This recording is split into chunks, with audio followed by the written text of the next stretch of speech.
এসআরওয়াই ব্রিক্সের মালিক মোহাম্মদ সরোয়ার হোসেন ও মনোয়ার হোসেন ১৩৬ জনের কাছ থেকে প্রায় ৮ কোটি টাকা নিয়ে পালিয়ে যাওয়ার অভিযোগ উঠেছে। মানিকগঞ্জ প্রতিনিধি ফেরদৌস আহমেদের প্রতিবেদনে বিস্তারিত। জানা যায়, মানিকগঞ্জের বেতিলা মিত্রা ইউনিয়নে এসআরওয়াই ব্রিক্সের মালিক দুই ভাই মোহাম্মদ সরোয়ার হোসেন ও মনোয়ার হোসেন বেতিলা পালরা ১৩৬ জনের কাছ থেকে প্রায় ৮ কোটি টাকা আত্মসাৎ করে বাড়ি থেকে পালিয়েছে।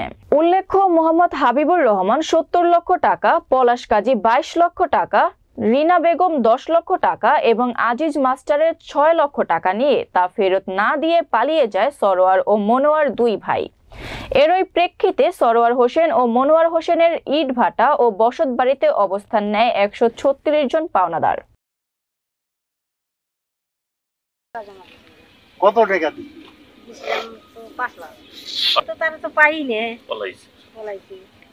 আমি ১,২০,০০০ আছে, তাও ৪ বছর ৫ বছর দিছে, হালকা আর কি লাভ করে দিয়ে নাই। কত টাকা পাইছেন? 4 বছর আট লাগিয়েছিলাম, টাকা দিয়েছিলাম ২.৫ লক্ষ টাকা। আমার মোটামুটি ১ লাখ টাকা মাল দিয়েছে, বাকি টাকাটা আমার চলে দিয়েছে আমার ১.৫ লাখ টাকা। আর আপনি টাকাটা মোটামুটি ৩ বছর করে দিয়েছে, তারে পাইতেছে না, ধরা পড়তেছে। ইট কিনছিলাম, আমার ইট দেয় নাই, সরোয়ার পলাই গেছে গা, সরোয়ার মনোয়ার খোলার রাইখা পলাই গেছে গা।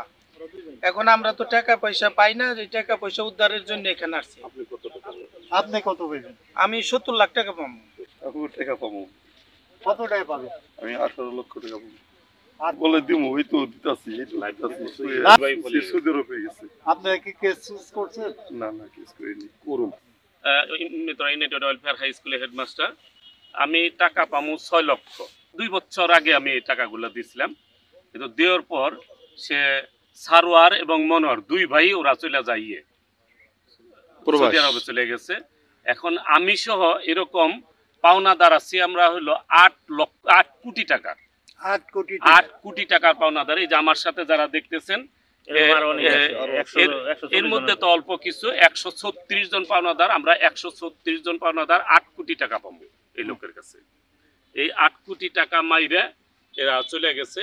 আর এই ৮ কোটি টাকা আমরা ইট কিনছি এদের কাছ থেকে, এই সারোয়ার মনোয়ারের কাছ থেকে আমরা ইট কিনেছিলাম সেই ব্যবসা করার জন্য। সেই ইটের টাকা মাইরে এরা দুই ভাই এই সিজন চালাইবো, খোলা চালাইবো বইলে সিজন আর আরম্ভ করলো, খোলাও আরম্ভ করলো না।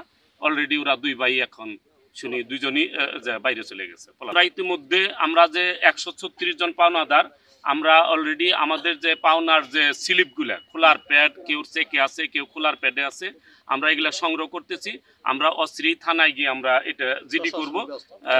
জিডি করে আমরা ডিসি এবং ডিসির বরাবর এবং এসপির বরাবর আমরা এই কপিগুলো দিব ইনশাআল্লাহ। ওর কাছ থেকে আমরা একটা স্ট্যাম্পের উপরে স্বাক্ষর নিয়েছিলাম। সারোয়ার মনোয়ার দুই ভাইয়ের কাছ থেকে আমরা একটা স্ট্যাম্পের উপরে পাতিলের স্বাক্ষর রেখে দিছি। সেটা আমরা এস্টাবলিশ করার জন্য আমরা আইনি ব্যবস্থা নেব। জমি আছে ৬২%, আর বাদ বাকি জমি পাবলিকের। আর এছাড়া পালরাতে ওর বাড়ি আছে দোতলা বিল্ডিং সহ।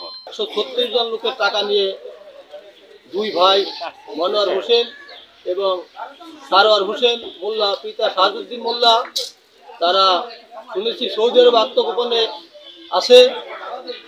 তাদের টাকা কিভাবে আদায় হয় সেই জন্য প্রশাসনের আশু হস্তক্ষেপ কামনা করছি।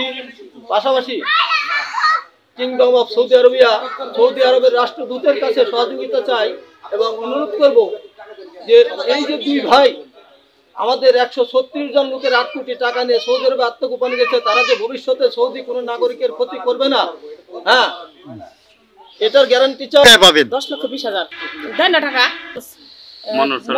জায়গা কিনছে, দোকান আছে, একটা ৫৫ লাখ টাকাতে কিনছে। ওর পর ২০-৩০ বছর গন্ডা আছে এবং ওর ছেলের এমন একটা স্কুলে পড়ায়, মানে অনেক টাকা পয়সা লাগে পড়াইতে, ৫০,০০০ টাকা লাগে প্রতি মাসে। প্রশাসনের দাবি জানাই আমি, আমরা ৪,০০০ টাকা পাবো, সবাই যেন আমরা পাই।